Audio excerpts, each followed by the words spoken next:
Hello, everyone, and welcome to today's Sutta class. As usual, we will start with the Namo Tassa. Feel free to join in if you like.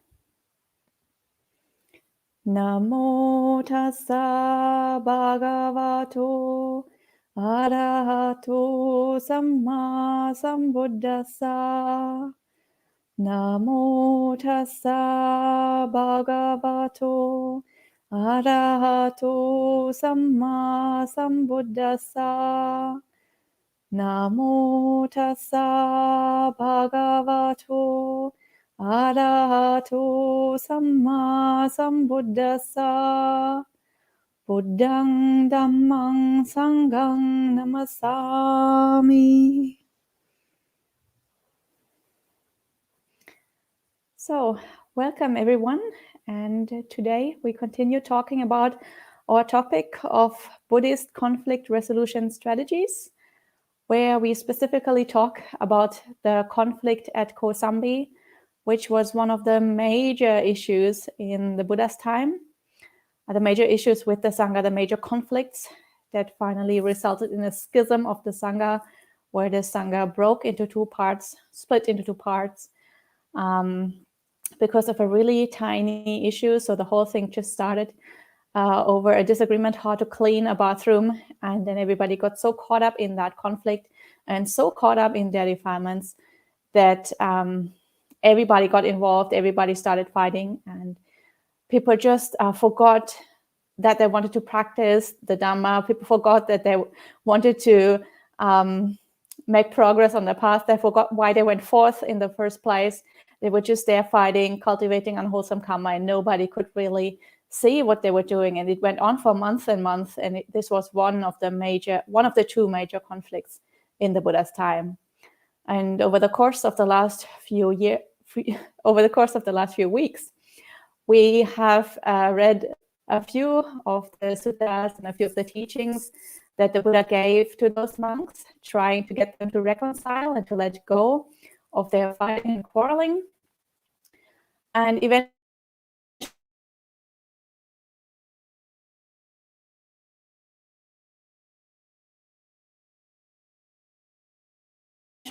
him.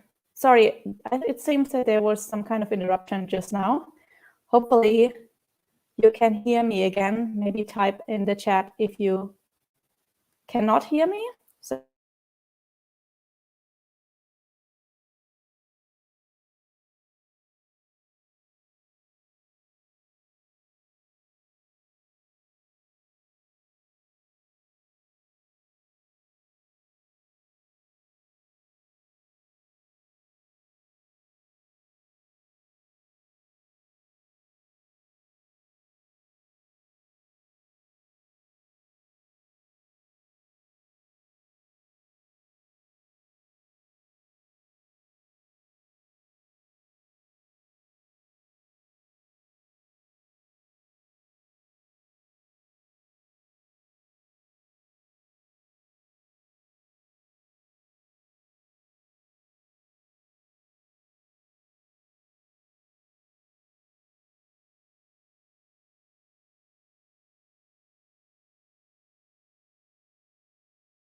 So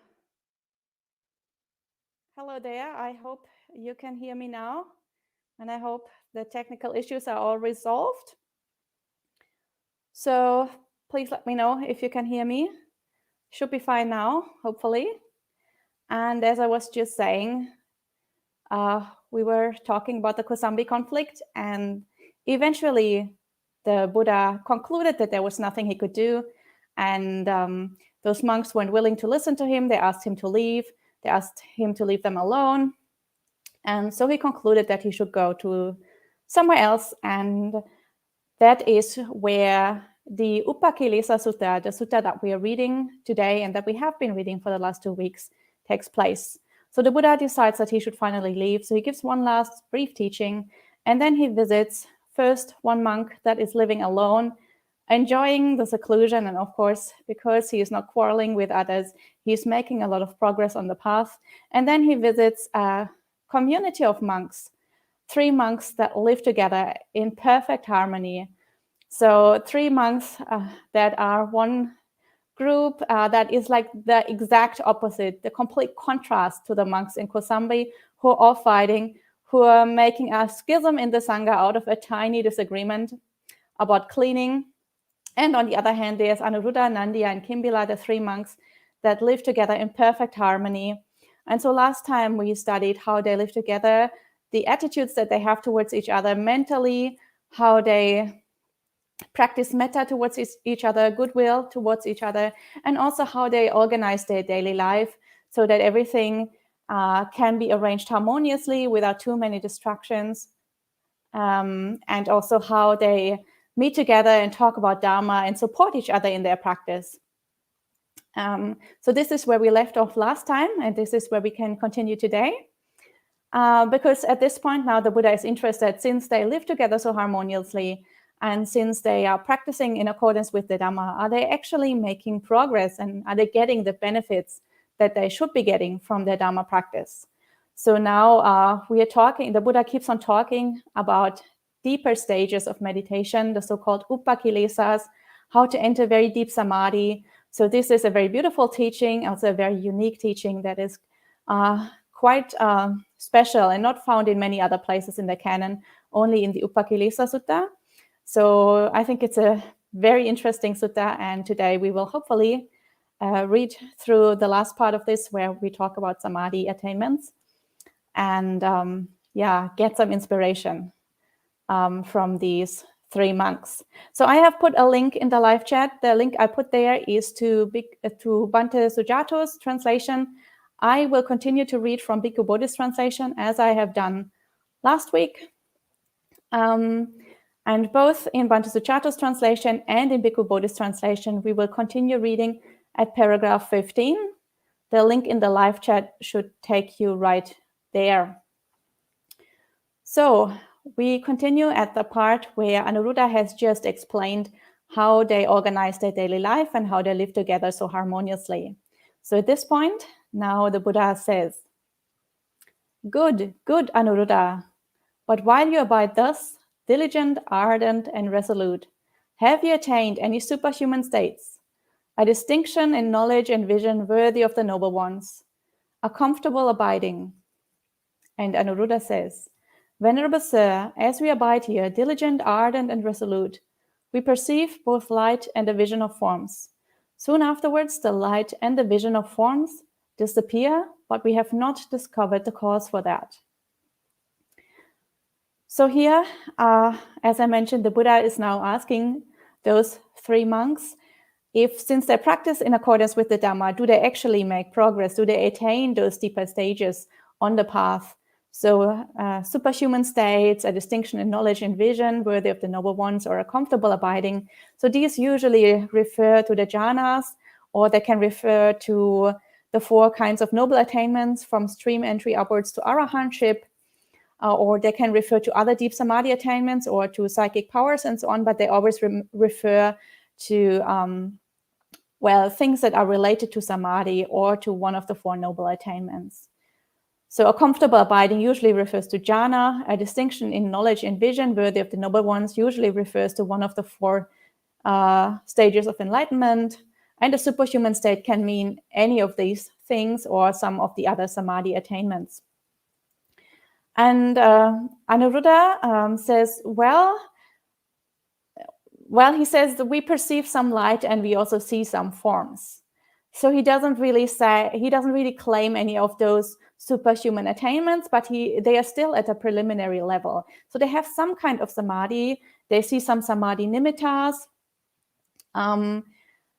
Some people who have some experience with samadhi, you might know that as the mind converges, as the mind gets concentrated, it can feel like the mind gets very spacious, it can get very bright, it can get very luminous. So there can be perceptions of lights. It can feel like the mind itself is quite radiant, or like there is a light that appears in the mind.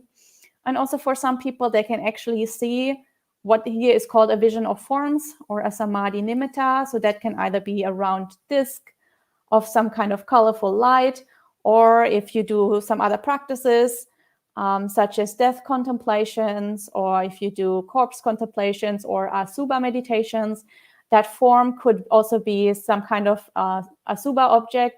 It could be, for example, a skull or a skeleton or a bone or a corpse or some other, whatever other meditation object you're using.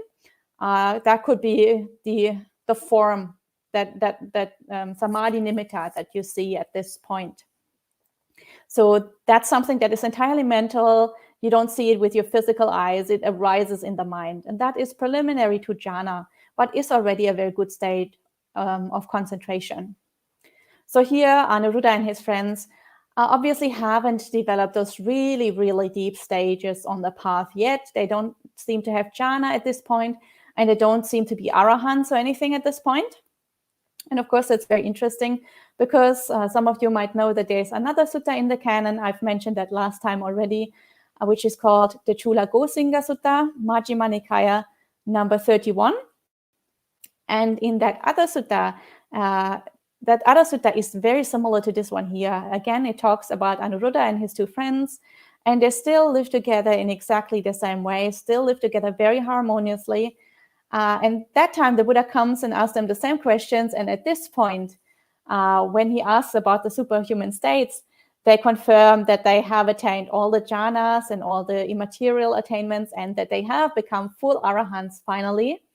So here our sutta, the Upakilesa Sutta, seems to have taken place at a somewhat earlier stage, but we see in this other sutta that eventually this kind of practice has taken them all the way to arahantship. But here in this sutta, they're still on the practice path, and that is, of course, interesting because all of us who are still practicing might be at a similar stage or might eventually arrive at a similar stage.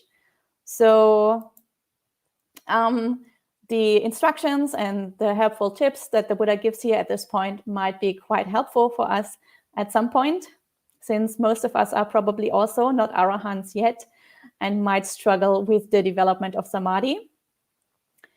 So Anuruddha also says sometimes those lights are there, sometimes those forms are there, and then suddenly they also seem to disappear. So their samadhi doesn't seem to be very stable yet.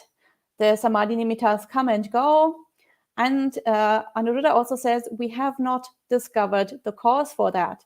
So they don't really quite understand why the nimitta is sometimes there and why it disappears. They don't really understand how the mind works. So they haven't developed the wisdom, they haven't developed the insight in how to develop samadhi, how to strengthen the mind, how to avoid those nimittas from flickering and from coming and going. So they can't really control what's going on, and they don't really understand what is happening. So they don't have the wisdom. And the Buddha continues and says, you should discover the cause for that, Anuruddha. So the Buddha says you have to understand how the mind works. You have to apply your wisdom here. This is exactly where wisdom comes in when you develop samadhi. You have to understand why sometimes your samadhi doesn't work, because everything is cause and effect. There is a cause for good samadhi, and there is a cause for samadhi to disappear. And if you know the cause for your samadhi to disappear, then obviously you can prevent that cause, and that will make your samadhi so much more stable. So now the Buddha is teaching about a long list. He's now teaching a long list of those very subtle defilements called the upakilesas, which is what the sutta is named after. That when you are already in fairly deep samadhi, so when you already have those samadhi nimittas, that can still arise in the mind, and that can prevent you from going further, that can prevent you from going all the way into jhana. So it's very important that at this last stage before jhana, that you don't let those upakilesas arise, or if they arise, that you learn to skillfully recognize them, that you know what to do. So this is what the rest of this sutta is about, identifying and dealing with those really subtle defilements that can prevent us from entering this very deep state of samadhi. So here now the Buddha explains, before my enlightenment, while I was still only an unenlightened bodhisattva, I too perceived both light and the vision of forms. Soon afterwards, the light and the vision of forms disappeared. I thought, what is the cause and condition why the light and the vision of forms have disappeared? Then I considered thus. Doubt arose in me, and because of the doubt, my concentration fell away. When my concentration fell away, the light and the vision of forms disappeared. I shall so act that doubt will not arise in me again. So, the Buddha says when he wasn't enlightened yet, when he was still practicing for enlightenment, then he had exactly the same experience that Anuruddha, Nandi, and Kimbila had, and that many meditators throughout the ages, and I think also many meditators today have, that you can get some kind of samadhi, but somehow it's not stable, and then it kind of falls apart again. So the Buddha investigated what is the cause. Like everything in Buddhism has a cause. Nothing arises out of itself or is stable and permanent. Everything has a cause, and if something disappears, if your samadhi disappears, there must have been a cause that has destroyed your samadhi. So here, in this case, he investigated the reason, and then he figured out that it was because doubt arose in his mind. Obviously, his concentration was destroyed. So doubt, of course, is one of the hindrances, and doubt specifically refers to the Buddha Dharma, refers to our practice.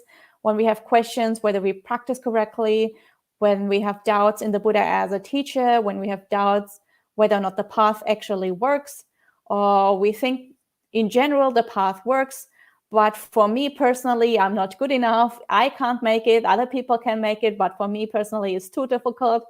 So of course, when these kind of thoughts or these kind of doubts arise in the mind, then your samadhi is destroyed, because for samadhi, we need to be focused single-pointedly on one object, our samadhi object, or our, here in this case, our samadhi nimitta, the light or the form that is there.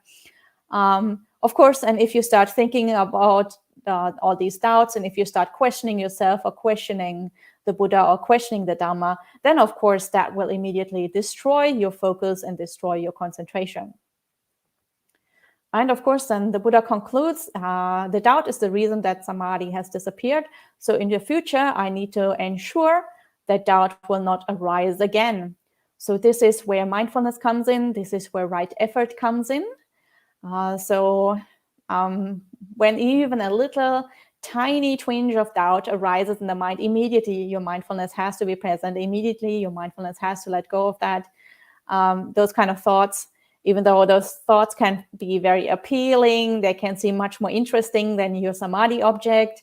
They can really feel like it's much more attractive to follow along these trains of thought rather than focusing on our meditation object. But that's where mindfulness needs to be there, and where right effort needs to be there to redirect our mind back to our object, or ideally to catch it so early that the mind hasn't veered away from our object yet, so that we can stay on the object uninterruptedly. And that is also the reason why on the Noble Eightfold Path, the right effort and right mindfulness, so the factors 6 and 7, are grouped together with right samadhi, together in the group of the path factors that belong to the samadhi category, because these two, right mindfulness and right effort, are so essential for the development of samadhi, and to make sure that the mind stays focused on your meditation object. So here, the first upakilesa that can arise and that can prevent us from entering deep meditation is doubt. And as I mentioned, the Buddha will now go through a whole list of these upakilesas, about a dozen, I think 11 or so. So we will now continue going through this list. And the Buddha continues. As Anuruddha, I was abiding, diligent, ardent, and resolute. I perceived both light and the vision of forms. Soon afterward, the light and the vision of forms disappeared. I thought, what is the cause and condition why the light and the vision of forms have disappeared? Then I considered thus.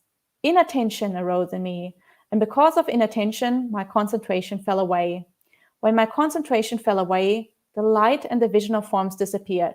I shall so act that neither doubt nor inattention will arise in me again.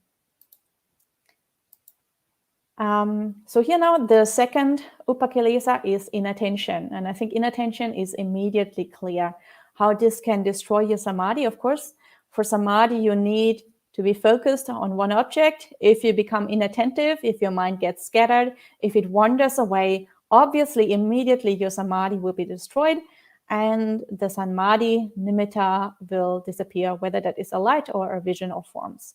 It will disappear. And so, of course, when that happens to us, we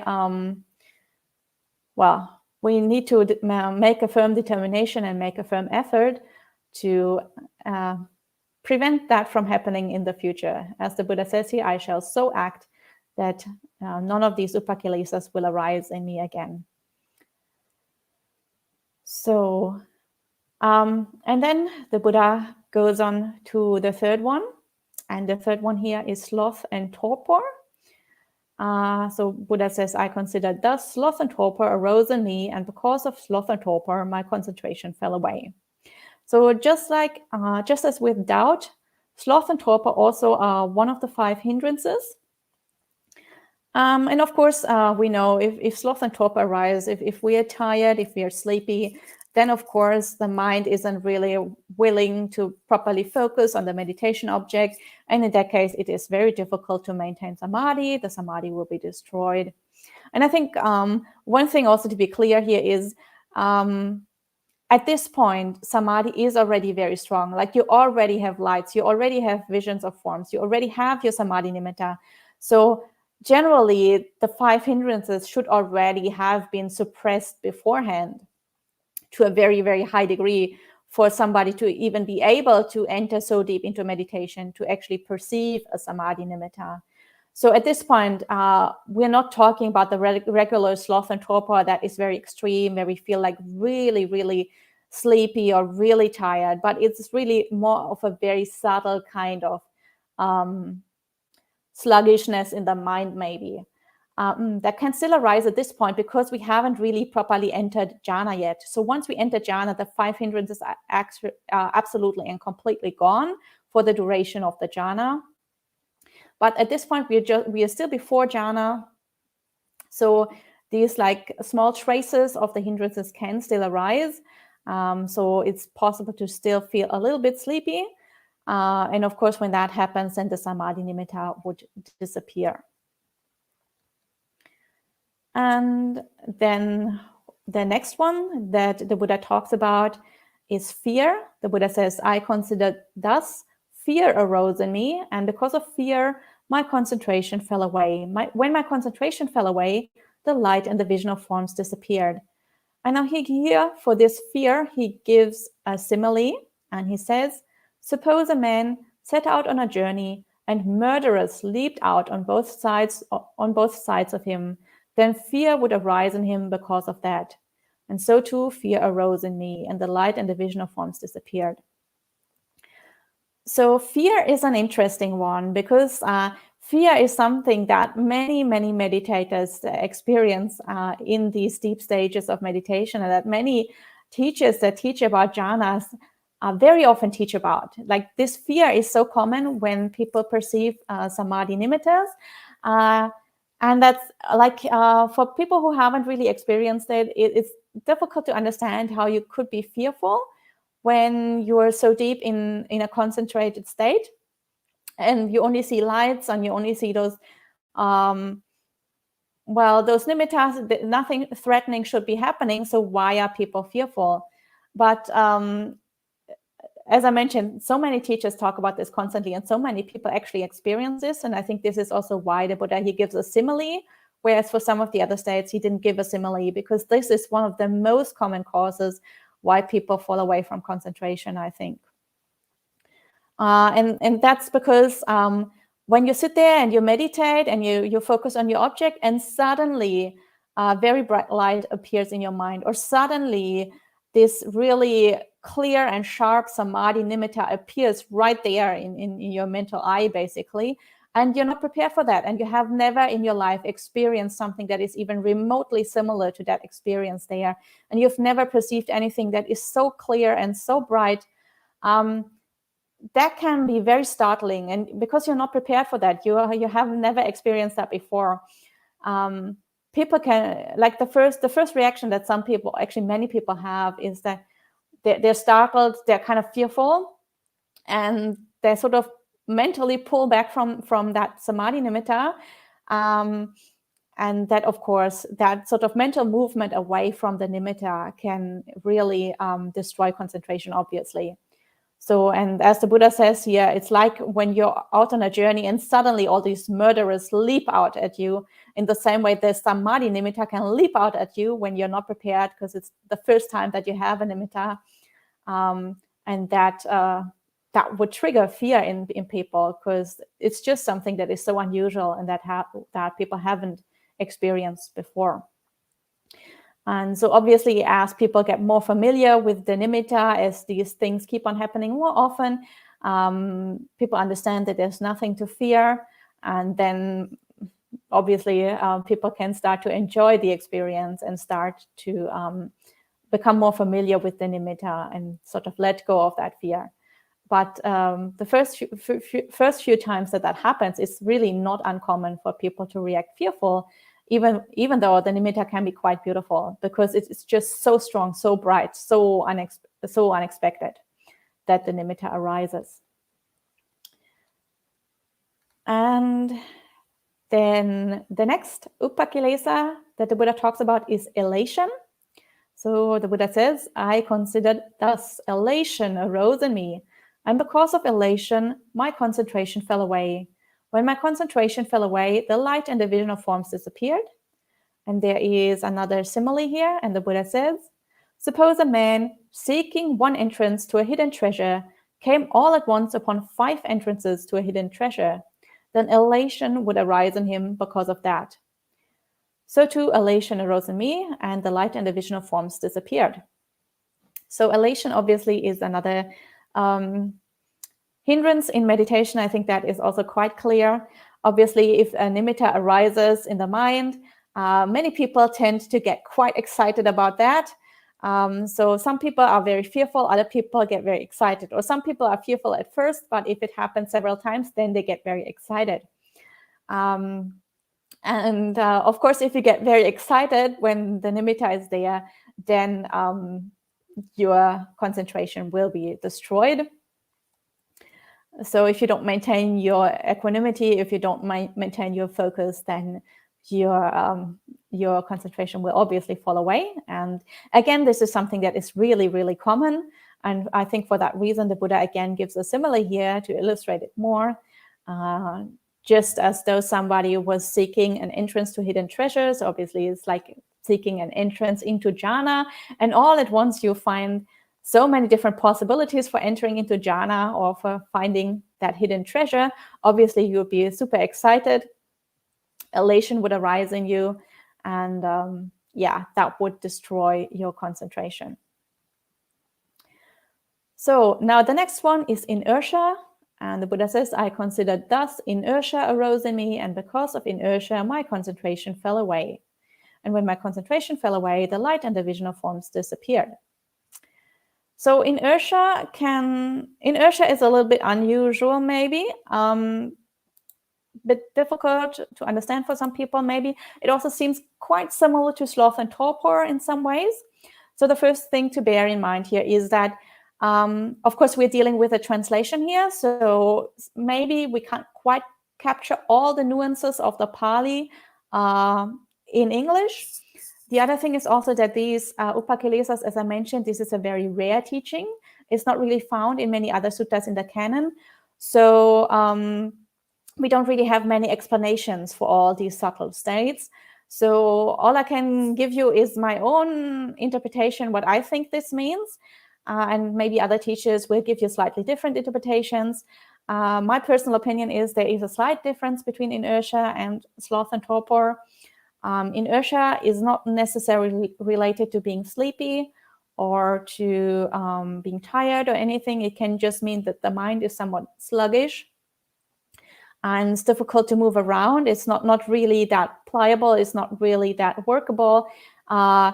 And if we, for example, use the metaphor of a clear flowing river or clear flowing water as the mind that is just peaceful and calm, but it flows along, it changes from moment to moment. If inertia is present in the mind, then the mind doesn't really flow smoothly. It's sort of a little bit kind of sticky, or a little bit kind of, I don't know, murky, or it just doesn't flow continuously and smoothly along. It's like it's a little bit sticky and a little bit sluggish. So if the mind is like this, then it's very difficult for the mind to be really open and spacious and bright. And so if that arises in the mind, then also the concentration and your samadhi nimitta can be destroyed. So that's inertia. And then the next one that the Buddha talks about is excess of energy. So the Buddha says, I considered thus, excess of energy arose in me, and because of excess of energy, my concentration fell away. When my concentration fell away, the light and the vision of forms disappeared. Suppose a man were to grip a quail tightly with both hands. It would die then and there.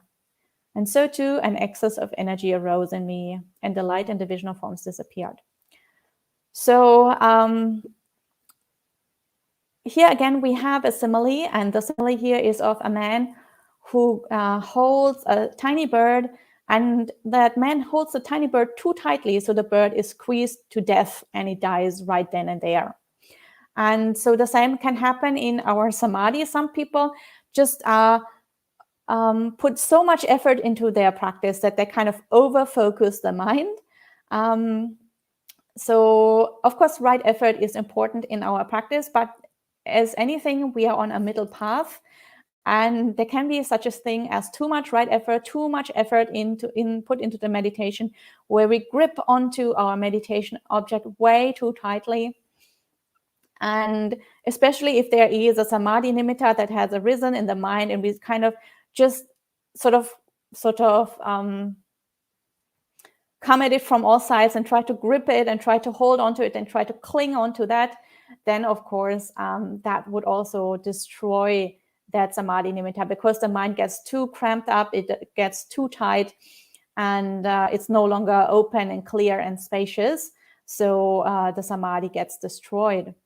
And this is also something that commonly happens in all stages of meditation, also the beginning stages, long before we develop a samadhi nimitta. There is such a thing that called a samadhi headache that can happen when people go on longer retreats, and when people really just spend 5, 10, 12 hours a day meditating and really just over focusing, and you can see it, their whole face gets cramped up, all the muscles in the face are contracted, and when they do that for a few days, they actually develop headaches. And this is called a samadhi headache, because you're just using too much energy in your practice. So that can destroy samadhi. And the next one that the Buddha talks about is exactly the opposite, deficiency of energy. And the Buddha says, I considered thus, deficiency of energy arose in me, and because of deficiency of energy, my concentration fell away. When my concentration fell away, the light and the vision of forms disappeared. Suppose a man were to grip a quail loosely, it would fly out of his hands. So too, a deficiency of energy arose in me, and the light and the vision of forms disappeared. So this is exactly the opposite. As I just mentioned, we are on a middle path. So if we use too much force, too much exertion, our samadhi doesn't work, our practice isn't going to develop properly.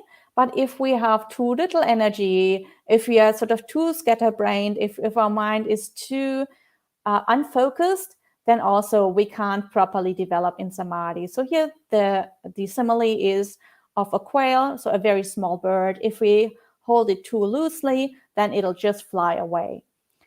And in the same way, if we hold our meditation object too loosely, then it would just not stay in the mind. The mind would just be too scattered.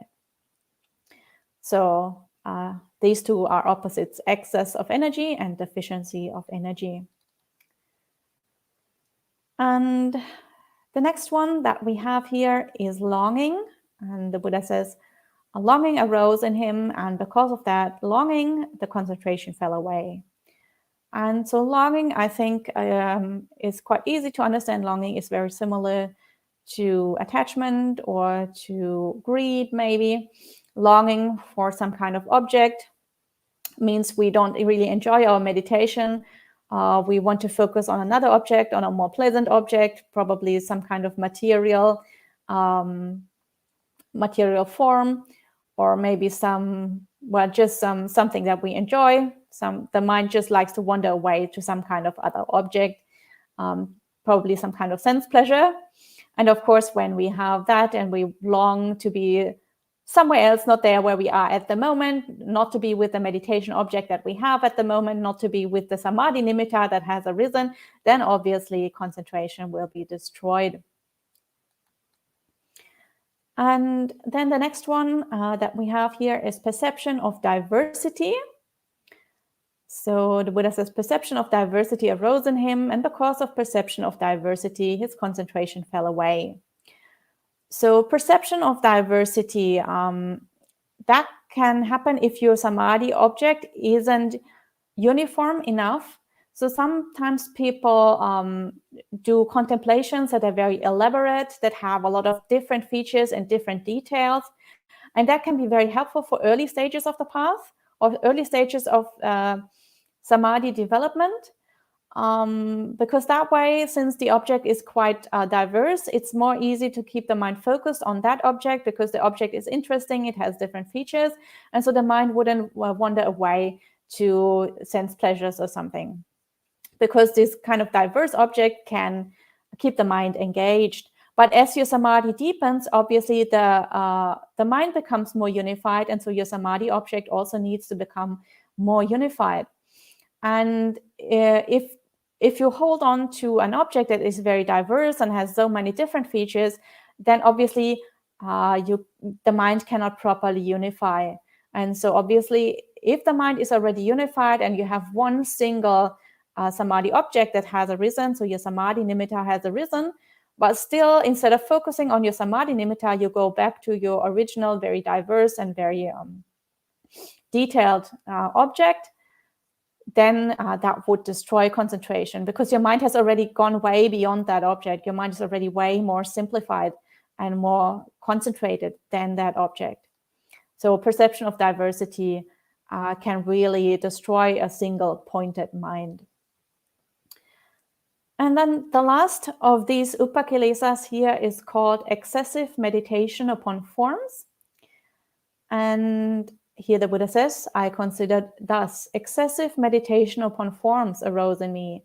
And because of excessive meditation upon forms, my concentration fell away, and then the light and the vision of forms disappeared.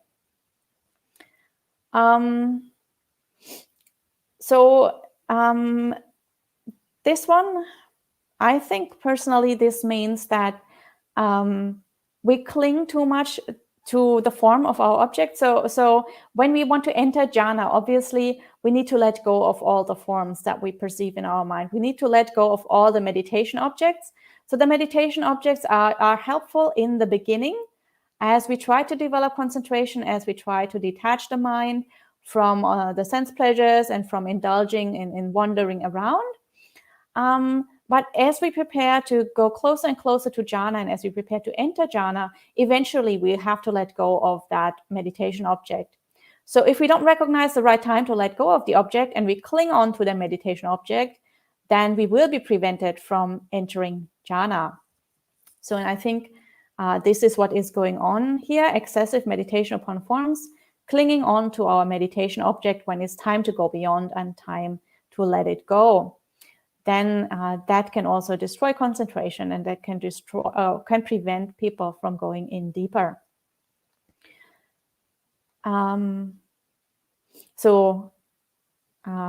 If we do that, then concentration can fall away, as the Buddha says, and the light and the vision of forms can disappear. And so these are the upakilesas that the Buddha has identified that can destroy very deep samadhi, or that can destroy or can prevent us from from skillfully sitting and practicing with a Samadhi nimitta, and from eventually entering jhana.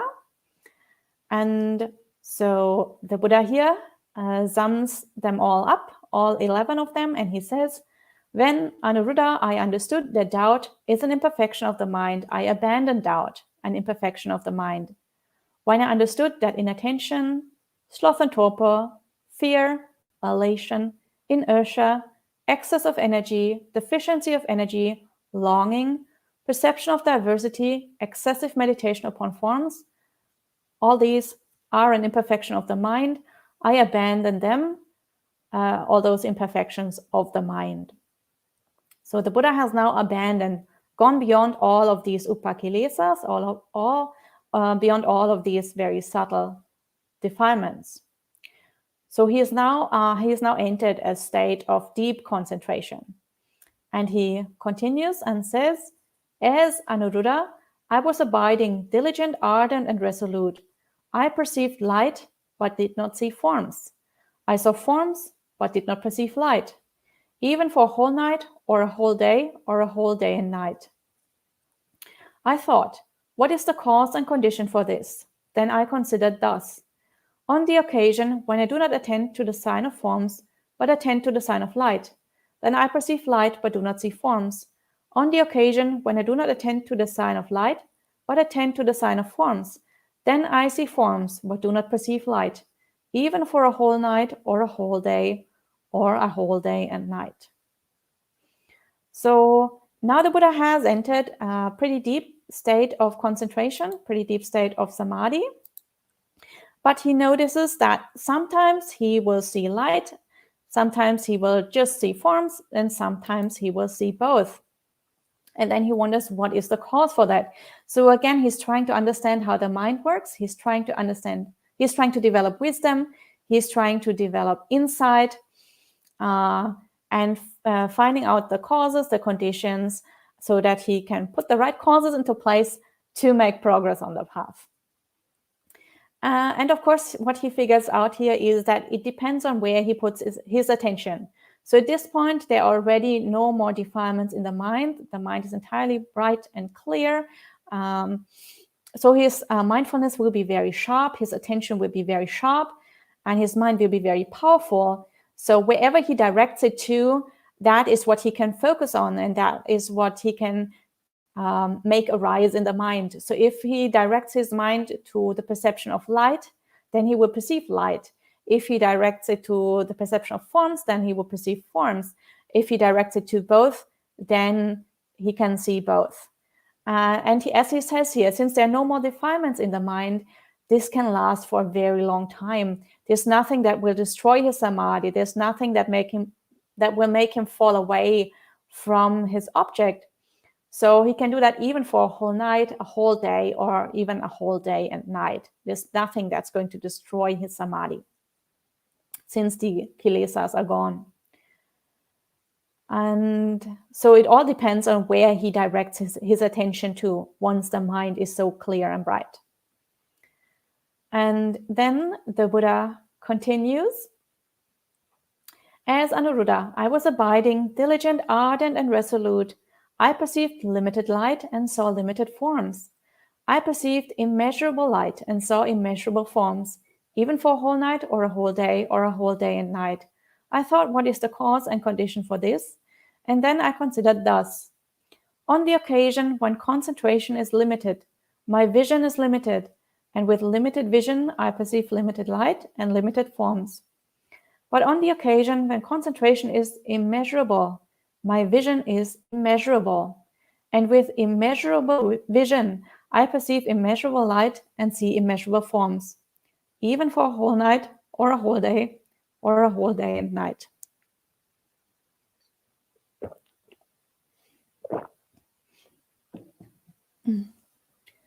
So now that the Buddha has figured out that he can direct his attention anywhere he wants and stay on that object for as long as he wants, even a whole day or a whole night, he still, whether he directs them the attention to see light or he directs the attention to see forms, there are still differences in the light and the forms that he can perceive. So sometimes the light can be limited or it can be immeasurable, all-encompassing, covering everything that his mind can perceive. And the same with the forms. They can be limited or they can become immeasurable, filling up the entire mind. And the Buddha then tries to find out what is the cause for that, what is the reason for that. And again, he tries to understand how his mind works. Why are there all these differences? And then he figures out that still the concentration is different from day to day, from time to time. And when his concentration isn't all-encompassing, when his concentration is still limited, when it's still not fully developed, then his vision is also limited. And because of that, the forms and the light that he can see are also limited. But if his concentration is fully developed, is entirely immeasurable, entirely all-encompassing, then also his vision, like his mental vision, obviously not the vision with his two fleshy eyes, his vision also is absolutely immeasurable and all-encompassing. And then the lights and the forms are also immeasurable. So again, he understands how his mind works and that how concentration can be on different levels, from very limited levels to all-encompassing, entirely immeasurable levels. So, and then the Buddha continues and says, when Anuruddha, I understood that doubt is an imperfection of the mind. Now we are again going through all the imperfections. Sloth and torpor, fear, elation, inertia, excess of energy, deficiency of energy, longing, perception of diversity, excessive meditation upon forms, and which are all imperfections of the mind. And when he abandons all of them, then he thought, I have abandoned those imperfections of the mind. Let me now develop concentration in 3 ways. So now the Buddha reviews again all the imperfections that he has abandoned. And then he realizes they have all been abandoned. The mind is now entirely bright and clear, ready to enter very deep stages of samadhi, ready to enter the jhanas. And now he decides to develop concentration in 3 ways or on 3 different levels. So, and the 3 different levels are as follows. And the Buddha says, thereupon, Anuruddha, I developed concentration with applied thought and sustained thought. I developed concentration without applied thought, but with sustained thought only. I developed concentration without applied thought and without sustained thought. So this is the first level. The second level is, I developed concentration with rapture. I developed concentration without rapture. And the third level is, I developed concentration accompanied by enjoyment. I developed concentration accompanied by equanimity. So for those of you who are well versed in the suttas, you will recognize that we are now talking about the jhana factors. So here in this passage, we are talking about entering jhana and about developing the different levels of jhana. So up until now, we've been talking about stages of meditation that are before jhana, except for the last bit where we talked about immeasurable concentration. So obviously immeasurable concentration would refer to jhanas. But the other part about the upakilesas was before jhana, but now the Buddha is talking about developing jhana. But he isn't using the usual classification of 4 different jhanas. So he's describing jhana in a somewhat different way than usual. But it very clearly, as we go through this, it will become very clear that he is talking about the 4 jhanas here. So first, the Buddha develops concentration with applied thought and sustained thought. So this, for those of you who know the jhana factors, this is of course vitakka and vichara. And of course, for vitakka and vichara, there is a long debate with a lot of teachers taking a lot of different opinions, whether that actually refers to thought or whether that is a more subtle state of mind, and whether in the first jhana we have already overcome all forms of thought. So I'm very aware that time is running out fast today, so I'm not going to go there, and maybe we can leave a discussion about vitakka and vichara for another time. So just mentally replace vitakka and vichara with your preferred translation, whether that's applied thought and sustained thought or something else. And so the first jhana obviously has both vitakka and vichara. So this is what the Buddha talks about here in this first sentence. He developed concentration with applied thought and sustained thought. So this is obviously the first jhana that he develops here. And then he says he developed concentration without applied thought, but with sustained thought only. So this is concentration without vitakka, but still with vichara. So he no longer needs to direct his mind towards the meditation object, but he's just sustaining the concentration in the jhana. So in the fourfold classification of jhanas that we find in the suttas, this still refers to the first jhana, since vichara is still present. For those people who are familiar with the Abhidhamma classification of jhanas, this is the second jhana in the Abhidhamma scheme. So in the Abhidhamma scheme, we have 5 jhanas instead of 4. And the reason for that is that the first jhana is broken into 2. One jhana that has both vitakka and vichara, and one jhana that only has vichara. And the reason for doing that is because there are some suttas, not very many in the canon, but a few, that have this sort of in-between step here, vichara only and no vitakka. And for that reason, that was sort of split off in the Abhidhamma, and the Abhidhamma has a 5-fold classification. So this would be the second one. Anyway, in the suttas, this would still be included in the first jhana. And then the Buddha says he developed concentration without applied thought and without sustained thought. So this is concentration from the second jhana upwards. So second jhana in the sutta classification upwards has no more vitakka and no more vichara, because those are 2 growths for the second jhana. The second jhana is a much more subtle mind state, so vitakka and vichara have to be let go in order to enter the second jhana. So this is the first of the 3 ways that the Buddha develops. And then the second of the 3 ways is developing concentration with rapture and developing concentration without rapture. So rapture, of course, is a translation of the word piti. And piti, of course, is present in the first jhana and the second jhana in the sutta classification scheme. But piti has to be let go of in the third to enter the third jhana and the fourth jhana. So because piti is 2 growths, and the third and the fourth jhana are too subtle, so piti has to be let go.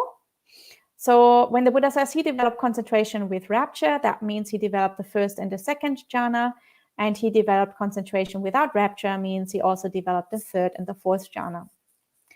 And now the third of the 3 ways that he develops concentration with is with the question of enjoyment and equanimity. So the Buddha says he developed concentration accompanied by enjoyment, and he developed concentration accompanied by equanimity. And enjoyment here is sukha, and sukha, of course, is present in the first, second, and third jhanas. And when you enter the fourth jhana, then you have to let go of sukha, and only equanimity, so upekkha, is still present. So as we can see, this scheme of development that the Buddha applies here is exactly parallel to the 4 jhanas. And it has exactly the same jhana factors. It's just that he doesn't call them jhanas here, but he describes exactly the same process that he goes through. So he develops the 4 jhanas here, in other words. And the Buddha then finishes off by saying, when Anuruddha, I had developed concentration with applied thought and sustained thought and all the other factors, and I had developed concentration accompanied by equanimity, the knowledge and vision arose in me. My deliverance is unshakable. This is my last birth. Now there is no renewal of being. So the Buddha says, when I had developed samadhi in this way, through the 4 jhanas, then I was liberated from all the defilements. I became an arahant. So of course, this here is the declaration of arahantship and the knowledge and vision of arahantship. My deliverance is unshakable. This is my last birth. Now there is no renewal of being. I will no longer be reborn. My mind is entirely liberated. So here we see that this, of course, this liberation, this knowledge and vision was dependent on developing jhanas first. So jhanas are a very important basis for development of the higher stages of the path, for development of arahantship. And of course, that doesn't only work for the Buddha, that works also for Anuruddha and his friends. As I mentioned, there's this other sutta where Anuruddha and his friends go through all these stages, the Chula Gosinga Sutta, and where they also become arahants with exactly this method, based on this sutta here that the Buddha has taught them now. So when the sutta finishes, that is what the Blessed One said. The Venerable Anuruddha and his friends were satisfied and delighted in the Blessed One's words. So this is the end of the Upakilesa Sutta. I hope you enjoyed it. As you can see, there's a lot of very detailed advice for meditation practice and for developing the very deep stages of samadhi and the deep stages on the path. So I hope you enjoyed reading this sutta. Now, if you have any questions or comments, please leave them in the live chat. And I am aware that it's already quite late, but I really wanted to finish this sutta today, and I didn't want to interrupt the talk about samadhi right in the middle somewhere. So I hope that it's okay with you, and we can go a little bit over time to answer your questions if you have any. And I will now see if I can find any questions. And Gita's question is, Ayya, what if the object that arises is on 3 seals of Dharma or the 12 links? Should one examine them or direct back to single pointedness? So it depends on what you're trying to do. If you are trying to do a vipassana practice and you're trying to develop wisdom, then you can start to examine and investigate and try to understand how that all works. And that's how you develop wisdom and insight, and you understand how the mind works and so on. If you're trying to enter deep stages of meditation and you're trying to enter the jhanas, then don't examine and don't investigate.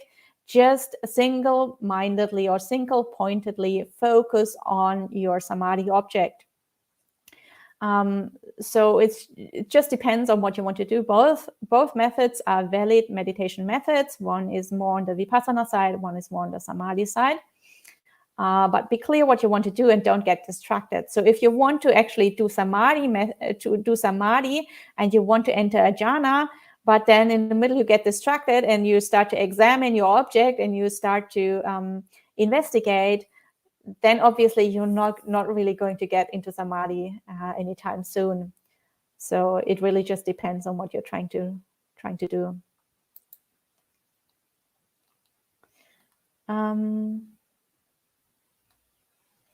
And Sud has another question, and they ask, Dear Ayya, what are your thoughts about keeping Buddhanusati, remembering the 9 qualities of the Buddha, to keep these defilements down and to help to go into samadhi easier when one sits down to practice? So it depends on what stage you are in your meditation practice.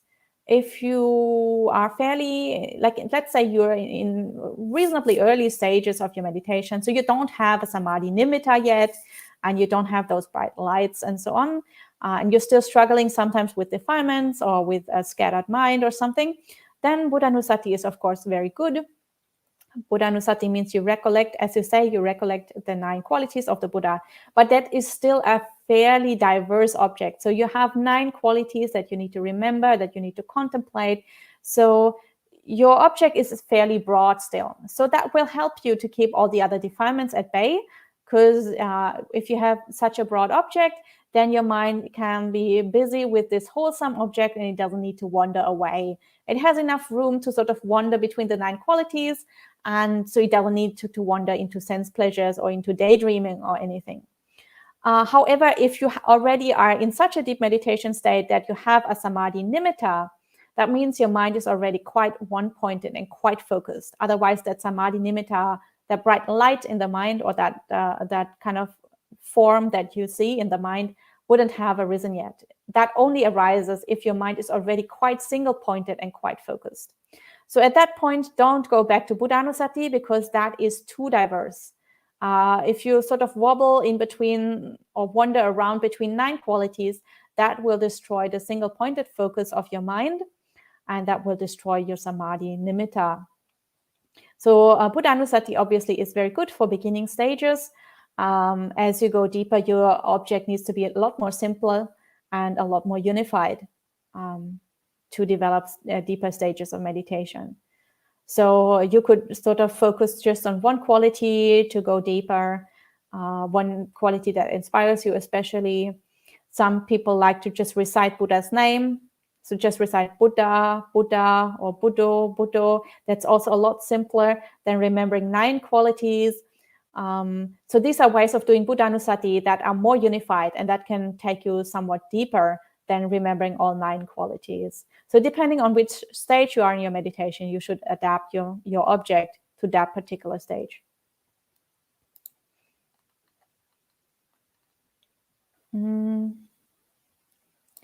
Then Sud has another question. What are your thoughts on keeping Buddhanussati while in activity to keep defilements down so that it is easier to go into samadhi when one sits down to practice? Yeah, so I think that when you're doing activities in, let's say, your daily life, it's very good to maintain awareness of what you're doing. So if the activity is very monotonous, so you can put your mind on other things, such as Buddhanussati, then that is very good. So it's very good to pick a skillful or a wholesome object that can be Buddhanussati or Dhammanussati or any other wholesome object. However, if the activity is fairly complex, then it's better to just focus your mindfulness on that activity itself, rather than sort of try to multitask and do that activity while at the same time doing Buddhanussati. Then you might just sort of cultivate a scattered mind and you might not cultivate the ability to focus on one singular thing. And of course, that ability is very important for going into samadhi. So you might actually train your mind to be kind of scattered between various activities instead of training your mind to be focused on the task that is at hand at that particular moment. So it depends on the activity. But yes, certainly it is very, very important to maintain mindfulness in daily life and make sure that at least you're not cultivating unwholesome mind states while you're doing other things.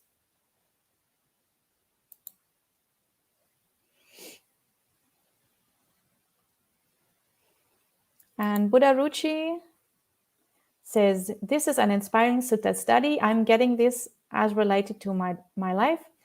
Clean up mental, physical, and interpersonal spaces in order to support samadhi. I'm grateful. I'm glad that this is helpful, and I agree that this sutta is really, really inspiring. And I feel like this has teachings on so many different levels. Like it has teachings on, like if you just caught up in a conflict, then this has helpful teachings. If you're living on your own, this has helpful teachings. If you're trying to establish a harmonious community, this has helpful teachings. If you're trying to enter into extremely deep stages of meditation, this has helpful teachings. So it's just very broad and it's really versatile and it applies to so many people on so many different levels. And so I think this is one of the, I mean, they almost also does in the canon are pretty beautiful and inspiring, but this is really a very special one.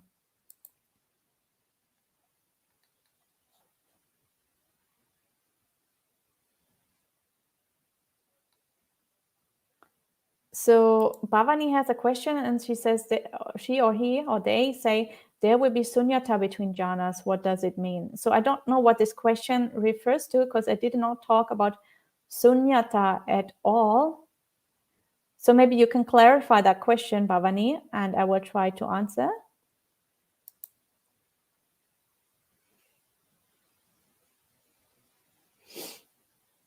And Madalena says, where can I send my video regarding my meditation practice? I wish to get more knowledges about your teaching. Thank you so much for your guidance and sharing with us this supreme teaching. So I'm glad this teaching is helpful for you. And if you wish to contact me, I am currently staying at the Miao Far Center in Berlin. And the Miao Far Center has an email address, and I will type it in the live chat. It's info@miao-far.de. So this is the email address, info@miao-far.de. So you can reach me there. Send an email and put my name there in the email, so that, because there are several nuns staying here, several bhikkhunis staying here. So make sure that whoever reads the email knows that the email is for me, and then you can reach me there. Okay, so doesn't look like Bhavani wants to ask any more questions, and we have already gone over time. So I think we can finish here for today. As usual, we will end with 3 sadhus. And feel free to join in if you like. Sadhu, sadhu, sadhu. Have a good week, and I will see you all next Tuesday.